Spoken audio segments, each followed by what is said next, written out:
I will never see myself the same way after what happened in Iceland. Sometimes a single day can change the way you see your entire life. That's what happened to me, on a windswept island at the edge of the world, where the land itself seems to breathe and shift beneath your feet. I arrived in Iceland searching for adventure, but I found something far more profound, a truth about myself I never expected to uncover. I bet you didn't know someone could vanish right in front of their own eyes. Not in the way you see in movies, but in a way that's quieter, more unsettling. It's possible to disappear without anyone noticing, including yourself. I learned that the hard way in a place where the mist rolls in so thick you can barely see your own hands. Here's what happened the day I disappeared, without a trace. On a misty August afternoon in Iceland, I was just another tired traveler at the edge of a volcanic canyon. The air was heavy with the scent of earth and rain, and the sky was a shifting canvas of grey and silver. I remember feeling small, almost invisible, surrounded by the vastness of nature. My mind wandered as I gazed into the canyon, wondering what it would be like to lose yourself completely in a place like this. I changed my shirt, tied up my hair, and slipped quietly back onto the bus. It was such a simple act, one I'd done 1,000 times before. But in that moment, I felt a strange sense of detachment, as if I was watching myself from a distance. I didn't realize it then, but that small change would set off a chain of events I could never have predicted. But when the driver counted heads, a chill filled the air. Someone was missing. The tension was immediate, like a ripple passing through the group. People looked around, whispering, scanning the seats for a familiar face. The driver's voice grew more urgent as he recounted, his brow furrowed with concern. I felt a strange unease, as if I was both present and absent at the same time. Hours passed, the search began.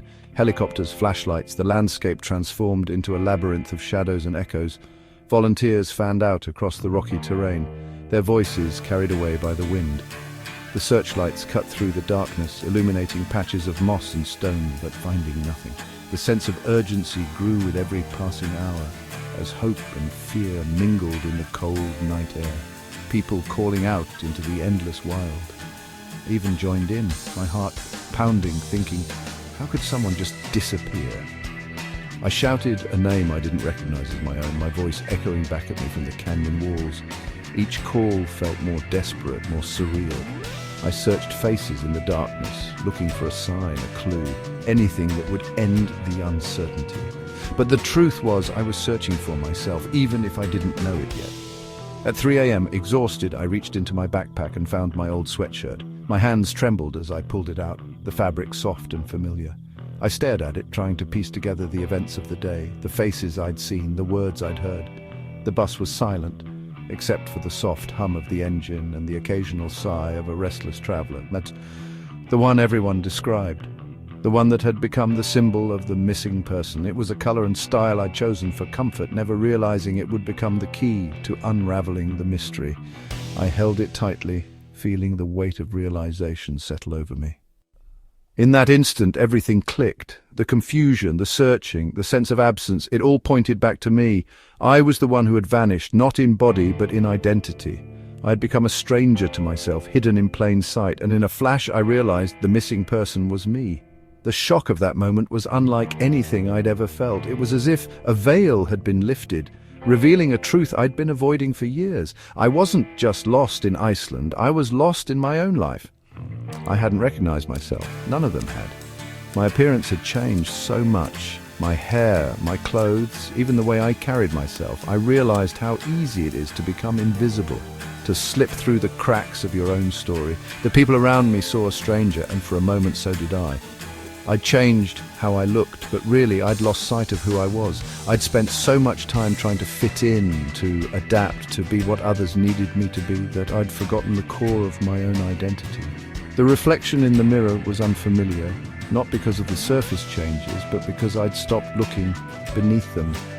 All my life I'd tried to blend in, to be what others expected. I thought that if I could just match the world around me, I'd finally belong. But in the process, I lost the parts of myself that made me unique. I became a chameleon, always shifting, never settling, always afraid of standing out. But in that canyon, I learned identity isn't defined by appearances or what others see. It's not about the clothes you wear, the way you style your hair, or the roles you play for others. True identity is something deeper, something that can't be erased by a change of scenery or a new outfit. It's the quiet strength that remains when everything else falls away. It's anchored in something deeper, eternal, even when you feel invisible, even when the world overlooks you, or when you can't recognize yourself. There's a part of you that endures. It's the spark that keeps you moving forward, the hope that refuses to be extinguished. I realized that my worth wasn't tied to how others saw me, but to the truth of who I am inside.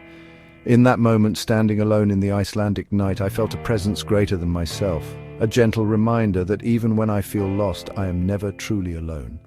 There is a light that finds us, even in the thickest fog, a love that sees us when we can't see ourselves. When you can't find yourself, God still sees you. That truth became my anchor, my comfort, and my guide. No matter how far I wander, no matter how much I change, I'm always known, always loved, always seen. If you're struggling with who you are, you're not alone. We all have moments when we feel invisible, when we question our place in the world. But those moments can be the beginning of something beautiful, a journey back to yourself, a rediscovery of the person you were always meant to be. Reach out, share your story, and let others walk with you on the path to self-discovery. Like, share or tag someone who needs this. You never know who might be searching for themselves, just like I was. Your story, your encouragement, could be the light that guides someone else out of the fog. And subscribe for more stories that restore your soul. Together we can remind each other that we are never truly lost, and that every journey, no matter how confusing or lonely, can lead us back to the heart of who we are.